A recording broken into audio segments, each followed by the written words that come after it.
1 Maccabees Chapter 6.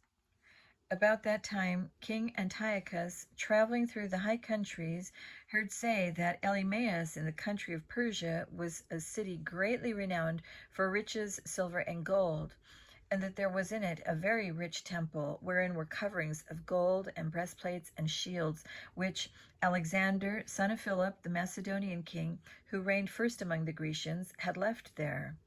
Wherefore he came and sought to take the city and to spoil it.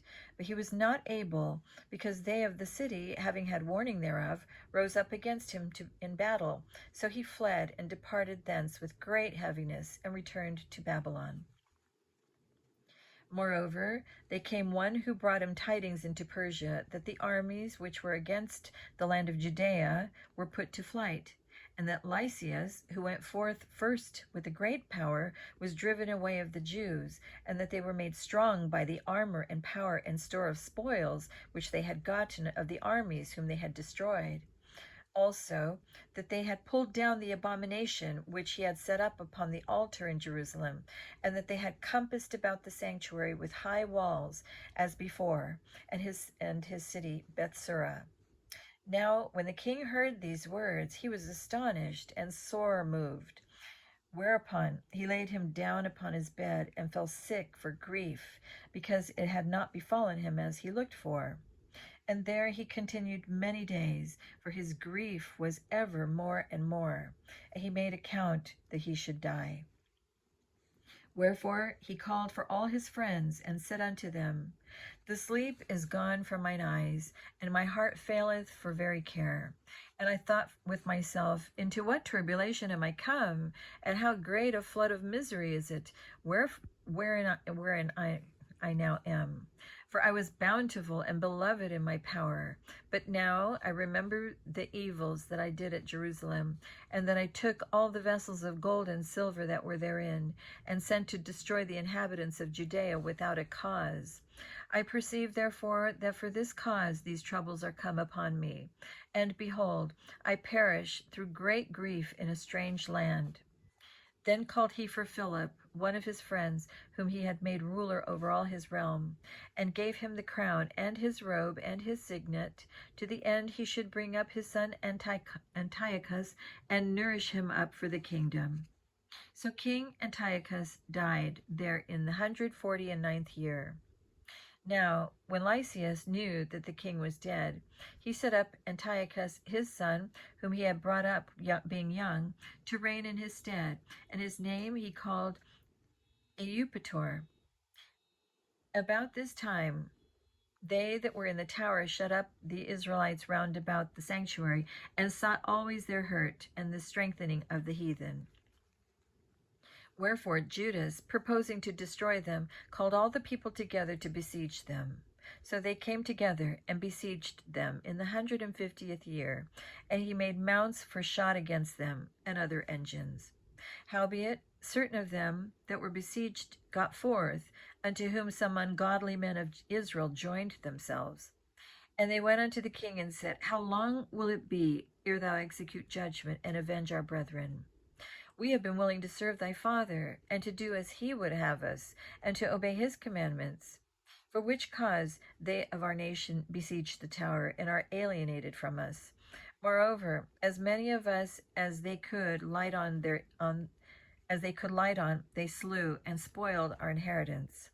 Neither have they stretched our hand against us only, but also against all their borders. And behold, this day they are besieging the tower at Jerusalem to take it. The sanctuary also and Bethsura have they fortified. Wherefore, if thou dost not prevent them quickly, they will do greater things than these, neither shalt thou be able to rule them. Now, when the king heard this, he was angry, and gathered together all his friends and the captains of his army, and those that had charge of the horse. There came also unto him from other kingdoms, and from isles of the sea, bands of hired soldiers, so that the number of his army was 100,000 footmen, and 20,000 horsemen, and 32 elephants exercised in battle.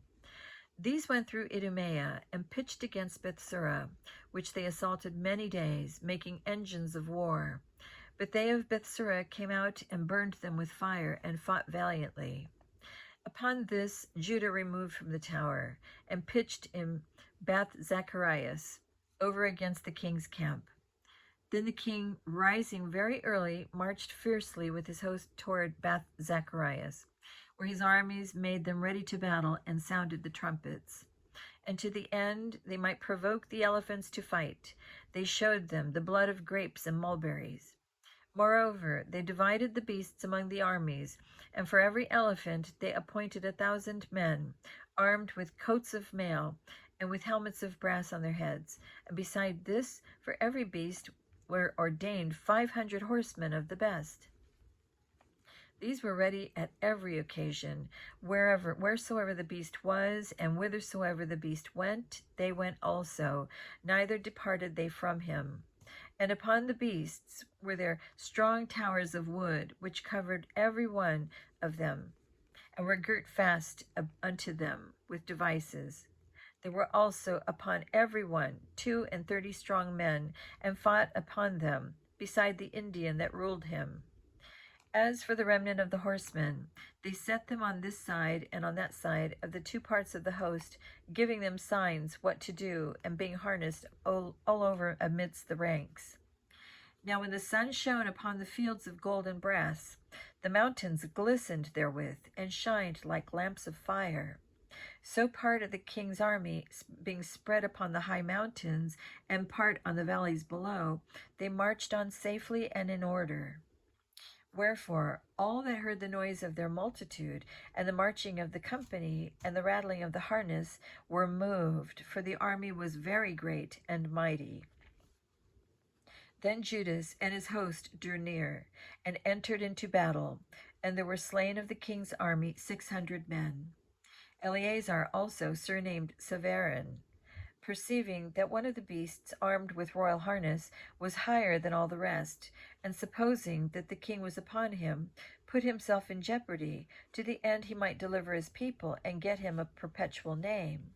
Wherefore he ran upon him courageously through the midst of the battle, slaying on the right hand and on the left, so that they were divided from him on both sides. Which done, he crept under the elephant, and thrust him under, and slew him, whereupon the elephant fell down upon him, and there he died. Howbeit the rest of the Jews, seeing the strength of the king, and the violence of his forces, turned away from them. Then the king's army went up to Jerusalem to meet them, and the king pitched his tents against Judea and against Mount Zion. But with them that were in Bethsura he made peace, for they came out of the city, because they had no victuals there to endure the siege. It became a year of rest to the land. So the king took Bethsura and set a garrison there to keep it. As for the sanctuary, he besieged it many days, and set their artillery with engines and instruments to cast fire and stones, and pieces to cast darts and slings.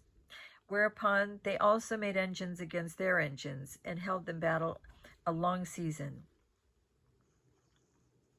Yet at the last their vessels being without victuals, for that it was the 7th year, and they in Judea that were delivered from the Gentiles had eaten up the residue of the store.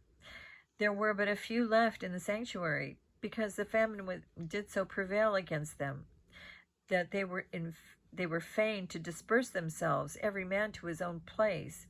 At that time Lysias heard say that Philip, whom Antiochus the king, whilst he lived, had appointed to bring up his son Antiochus, that he might be king, was returned out of Persia and Media, and the king's host also that went with him, and that he sought to take unto him the ruling of the affairs.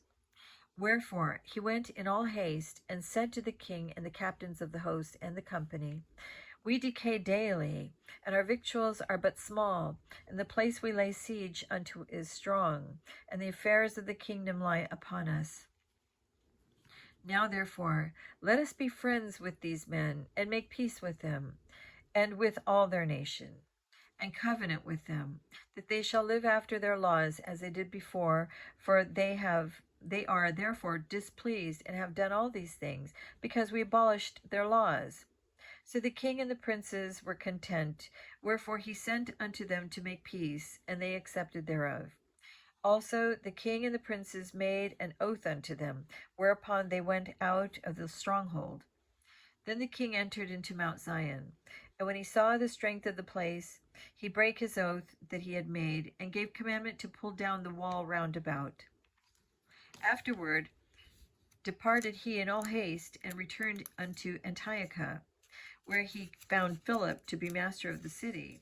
So he fought against him, and took the city by force.